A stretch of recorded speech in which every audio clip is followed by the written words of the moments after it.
Hello, I'm James Henry, and this is The Message. The Message. Good morning, I'm James Henry. I'm the pastor of St. James. I'm bringing the message today, and it is hard for me to believe, but we are one message away, well, not including today, one message away from finishing up all of the fruits of the Spirit. And among the fruits of the Spirit, we come to this one that if you were to characterize many people you know, gentleness, there were some people you would think of pretty gentle, some you would not. I don't think anyone who knows me well would say the very first thing that comes to their mind when they think of James is gentleness. So this was like a learning experience for me. I spent the week dancing with what does it mean to be gentle. How is gentleness meant to play out in our lives? How do we live this kind of gentleness? Well, one of the challenges is the translation of the actual word, because it's the same word that means meek. Gentle, meek, both of those go together. It's the same word that's used in the proverb that I can still remember hearing when I was a small child. A gentle word turns away wrath, turns away anger. That kind of idea that a response can be something other than strong or violent. Yet we live in a society where gentleness, I really think, is one of the least valued of the fruits of the Spirit. We think gentleness is good for, say, like newborns. Being gentle with them, or they're so gentle with us, except when they grab a hold of our face and nearly rip a hole in it.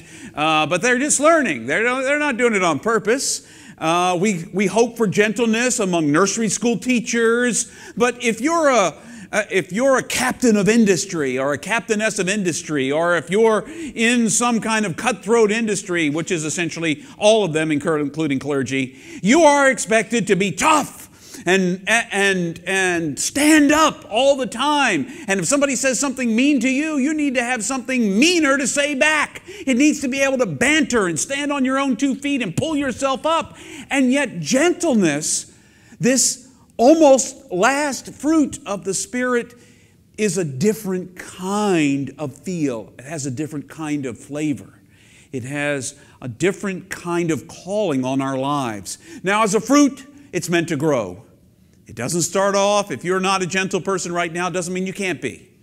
And it doesn't mean there's not hope, because fruit grows. And even if it's really green in you, or it hasn't even become spring for gentleness in you, so that, it's like you're a seed dead in the ground when it comes to your gentleness, it's okay, because the Spirit can grow it up in you. So what does gentleness look like? And how can you practice gentleness? And what does Jesus do in this story in Mark that's gentle? I've always thought this was an interesting story because it's an interruption story.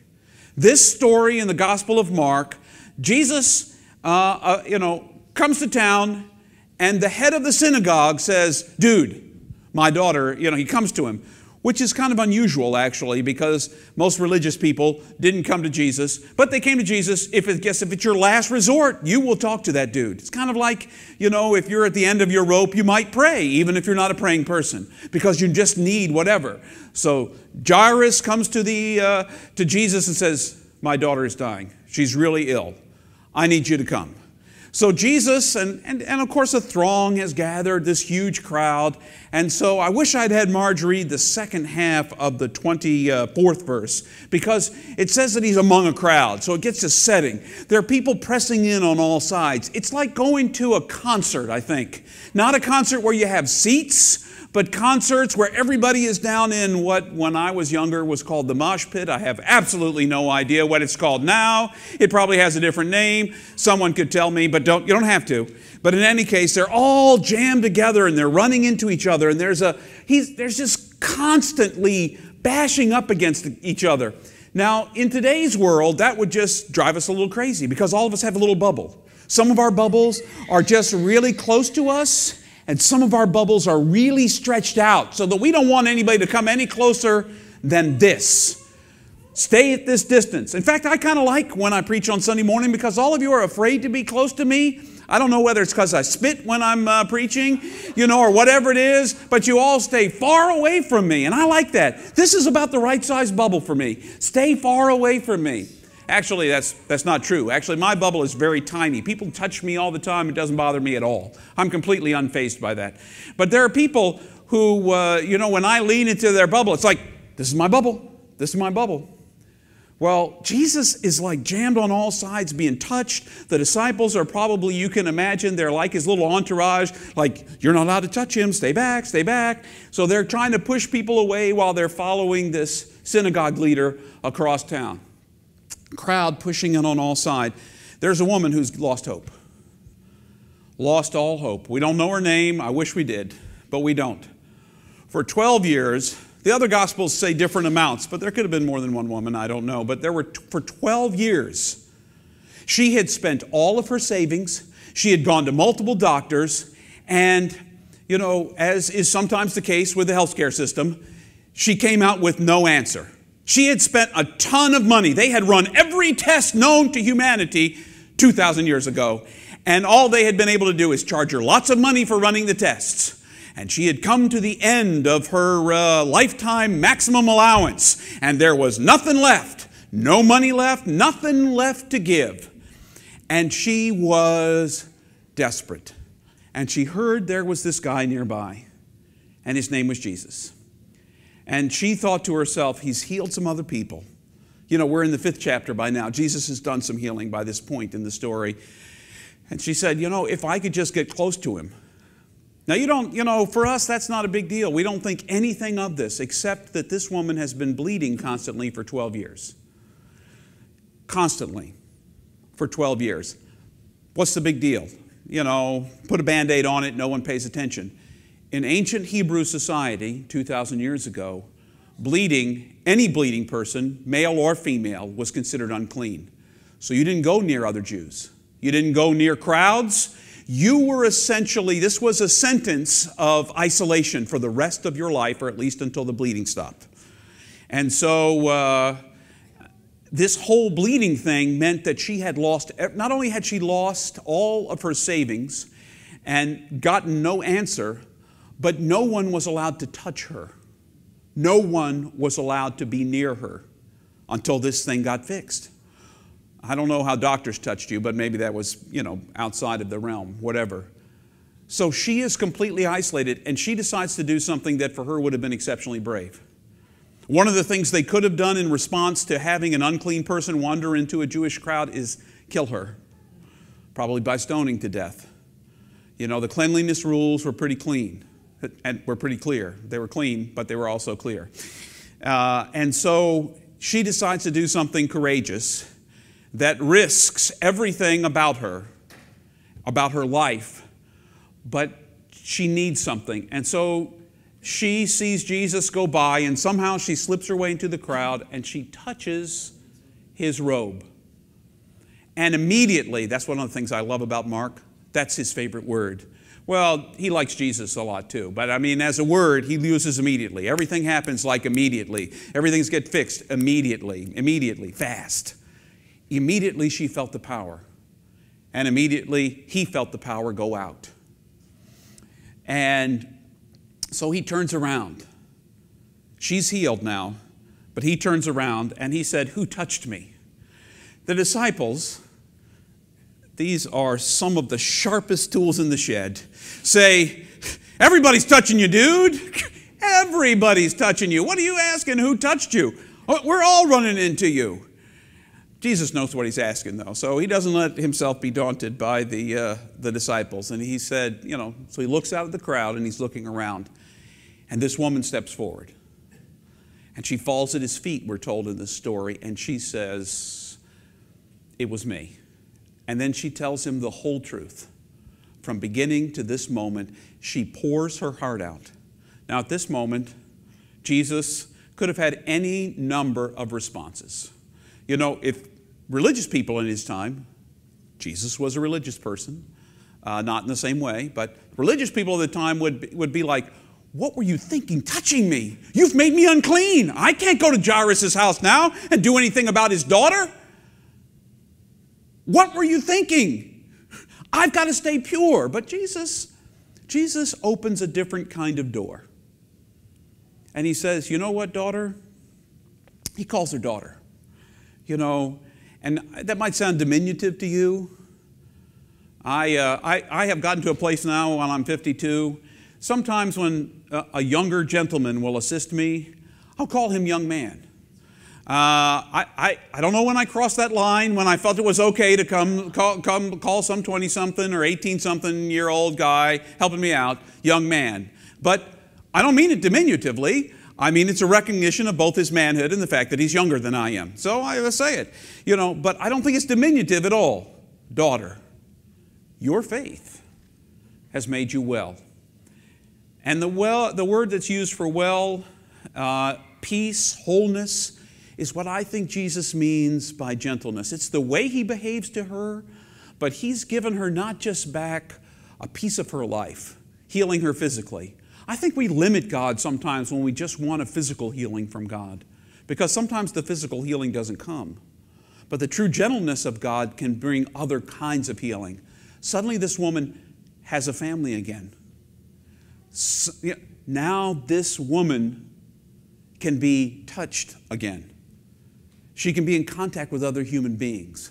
Jesus' response, far from being harsh, is gentle, is meek, is a stretch for him.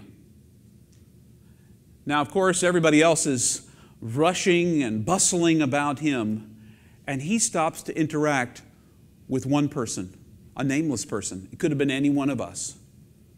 It could have been any one of us, but Jesus has time to stop and be gentle with us. The Bible over and over again tells us, do you know what it tells us? One of the Beatitudes. Happy are those who are humble, which also is meek, which also is gentle. For they'll inherit the whole earth. They'll inherit the whole earth. And you know what it means? It doesn't mean you're going to get a deed to the whole place. But suddenly when you're gentle, the whole world looks different. You respond differently. When you have that fruit growing inside you, and I want to tell you, you can have it. You can have it. The Spirit can give it to you. When you have it, your first response deep inside may be to say something in response to an angry word, back as an angry word, but gentleness allows you to say something else. How many arguments have you been in your life where if you had just the second word in the argument had been something gentle? We don't have to talk about it this way. Clearly, this makes you upset. Let's talk about this later. We can wait. This can wait. Don't worry about it. You know, when we find out that it's going to generate that much angst, a gentle response would turn the whole situation around. Now, most of us don't turn it around because I can argue with the best of you. And I can be as sarcastic and mean, or I have been in my life. At one point, I prided myself. Pride goeth before a fall, sisters and brothers. I prided myself in my ability to have witty responses, witty repartee with someone who attacked me. I could attack them right back. I could make them feel smaller than I felt. That's not gentleness. And you know what? That accomplishes nothing at all. Nothing. Now, I will be the first to tell you I have not mastered gentleness. It's not the first word you think of. I would love it someday. Someday. When it gets to my tombstone, let's hope that's a couple of years away. When we get to the time when people are remembering me and talking about me, that one of the things they'd be able to say about me was, in the end of his life, James was gentle. He was kind to animals. All right, I know that that's a stretch. That's a stretch. But, I'm finding, that my dog teaches me more about gentleness probably than anyone in my life. Well, except when she interrupted my quiet time yesterday morning. Then I was not particularly gentle. Then I stomped off in a huff to my shower. But the truth is, gentleness is something I would love to see grow up in me. And I suspect if you're honest, you'd love to see it grow up in you. that lack of defensiveness. I think to get to a place where you can be meek, where you can be gentle in your everyday life, you have to learn to be at home in your own skin. You have to think, you're attacking me or you're disagreeing with me, but I don't have to take that in. And I don't have to react to what you're throwing my way. I can instead respond. And I can respond out of a different place. And that's what allows us to be gentle. The closer we get to God, and by closer I don't mean the more we know about God. Because I bet you if we quizzed all of you, if we had a little special quiz and all of you sat down and you could tell, I could ask you what's the doctrine of the Trinity all about? You could probably write me a couple of paragraphs and tell me, well, it's the Father, Son, and Holy Spirit. You could probably tell me all about ecclesiology, the church. You could tell me about all those kinds of things. But God is more interested in the way that we relate to one another, the way we connect with God, because that's when our heart is transformed and changed. Remember that first time you maybe fell in love in your life with someone and suddenly you had more energy than you ever had before and you never slept and it was okay? Do you remember that first time you saw, I don't know, if you're a dog person, that dog that you love and the little puppy was crawling around and making cute noises, if you call those cute. And I love dogs. I'm learning to love dogs. But it elicits a kind of gentle response to the world. So I want you to practice gentleness. And the only way you can do it is when somebody says something mean to you. And believe me, it won't take very long today after I might even be the one that says something mean to you. I need you to practice gentleness on me because then it will wake me up. When I say, listen, come on, get through this line. I want my hamburger now. I'm hungry. I haven't eaten today. You need to say, oh, by all means, James, you need to wait your turn in line, but I understand that you're hungry. Say it gently like that. And I'll only feel a slight twist in my, All of us can be the reason somebody else needs to practice gentleness. But all of us, you can't control what the other person's going to practice, but you can control what you do. You can even be the starter of the argument. You start, the other person responds, and then you realize, why are we doing this? Why are we doing this? And then we let out the gentleness. Practice being gentle. One way you can practice being gentle this week, find a small child. Somewhere in the world there is a small child that will not be deeply frightened if you talk to them. Although with stranger danger in the world, it's hard to find. Talk to a small child. Because you'll find out when you're talking to a small child, you can't talk mean to, well, I suppose, if you're totally curmudgeonly, you could talk meanly to a small child. But when you're trying to talk about something, Hannah and Josh taught me more about gentleness than anyone else in my life. When they were little, they'd ask questions like, why is the sky blue? I would tell them, but why? But why? But why? But why, Dad? And, eventually I ran out of all the scientific evidence that I ever could tell them, have you ever seen a prism? The way that the sun, that the light breaks into different colors? Well, the sky is like a prism. And the blueness is the breaking. But why? Well, because the atmosphere is round and it's protecting it. But why? Well, if there were no atmosphere, we would float off. But why? And you can give all sorts of answers to those questions. You can ultimately say, just be quiet and stop asking questions. And every once in a while, that would probably come out of my mouth. But most of the time, Hannah and Josh, by their great questions, by their pushing me, and my desire to speak to them in a way that they could hear me, pulled out the most gentleness. Now, of course, they've grown up, and so I don't get to practice gentleness as much except with small children. And we have plenty of small children here at St. James, and so that's the good news. I can practice it over and over again, and some of them, practice it back. So this week, make amends with somebody that you did something to. Ask forgiveness for somebody who's, or give forgiveness to somebody who's wronged you. Those are both gentle responses. When somebody says something mean to you, in the line at Target, wherever you are, respond with kindness, with gentleness. Let gentleness shape your life this week. Are you going to get 100% next week? There's not going to be a report card. I'm not going to ask you to come in next week and give me all right, James, I got 67%. What grade is that? Needs improvement. Needs improvement. And guess what? That's the rest of your life. James, I got 97%. What does that mean? Needs improvement.